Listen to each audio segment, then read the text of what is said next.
Hello, my name is Zahra. I'm a nutritionist and a health and wellness coach. Today, I'm going to be sharing with you the number one self-care tip that we're all missing. I'm going to be talking about self-compassion.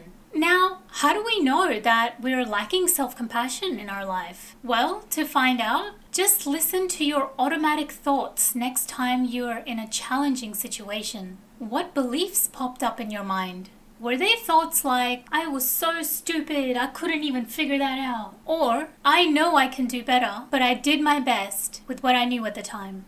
And that's one way to tell whether we're closer to self-compassion or we're straying away from it. Now, how can we cultivate self-compassion in our life? How can you better your life with this self-care habit? Well, you can escape the torturous self-blame and self-criticism cycle and enjoy the freedom to embrace your imperfections. You can get clearer insights into the inner workings of your mind and your life. You allow yourself to grow from challenging situations. To practice more self-compassion in our life, it takes self-awareness. It involves looking at our flaws, looking at our shortcomings, and looking at our strengths and looking at our achievements and accept all of them as parts that make us whole. It involves allowing ourselves access to that tender care and love that we so easily extend to others. And it's about adopting a judgment-free mindset, even if for a moment. It is removing the self-criticism from your mind. Another aspect of self-compassion that is really important is forgiveness. Forgiveness is another trait that not only can help us to let go and not hold on, it allows us more mental space and emotional space to enjoy what's good in our life. Instead of having all these angry and resentful thoughts in our head all the time, forgiveness allows us to be free of past negative events. And so when we extend that practice of forgiveness to ourselves, we're actually engaging in a form of self-compassion. When we allow ourselves to be forgiven for our past mistakes, we give ourselves the freedom to make mistakes in the future and not feel afraid to be criticized and have a barrage of judgment and criticism thrown at us by ourselves. It's important to recognize that we do live in our mind a lot of the times.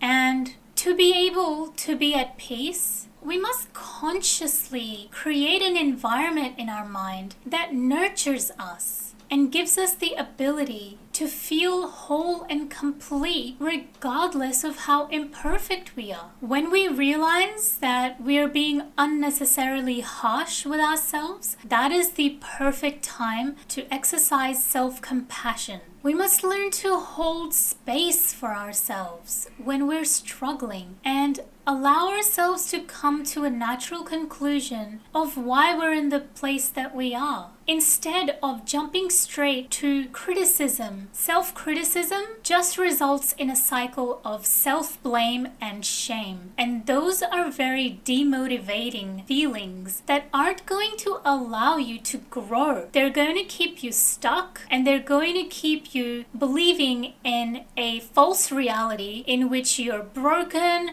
or you're imperfect, or you're not worthy of love until you're completely perfect, and all these ideas that we've convinced ourselves that we need to be before we can allow ourselves to be compassionate towards ourselves. Self-compassion bypasses all these negative beliefs and goes straight to the root source of where it's all coming from. When we're more gentle with ourselves, when we're more forgiving with ourselves, we're actually going to be naturally doing things that are more in line with our highest good. And so actually that's going to prevent you from being stuck in difficult situations because you're going to know how to get yourself out. Sometimes we just have so many expectations for ourselves and our future that we forget to enjoy what we've achieved so far. And self-compassion allows us to celebrate our achievements and celebrate our strengths and not see see our weaknesses as something that makes us broken or something that makes us unworthy of love. By consciously molding our mind into a more welcoming and forgiving space for ourselves, we allow ourselves to be more at peace with ourselves and not feel so cluttered with negative thoughts and negative beliefs about ourselves. So I hope this video gave you some insight into how you can cultivate more self-compassion in your life instead of being stuck in a self-criticism mindset. When was the last time you went through a challenging situation in which your instinct maybe was to instantly go towards judgmental thoughts, self-criticism, and self-denial? Give yourself this gift of self-compassion today and enjoy a mind that nurtures you and allows you to grow and supports you so that you feel more confident to just go for it and achieve your dreams and aim high and take risks if you want to. Because at the end of the day, you know that there is no mistake that's completely unforgivable. I really hope to see you in my next video. Until then, stay well.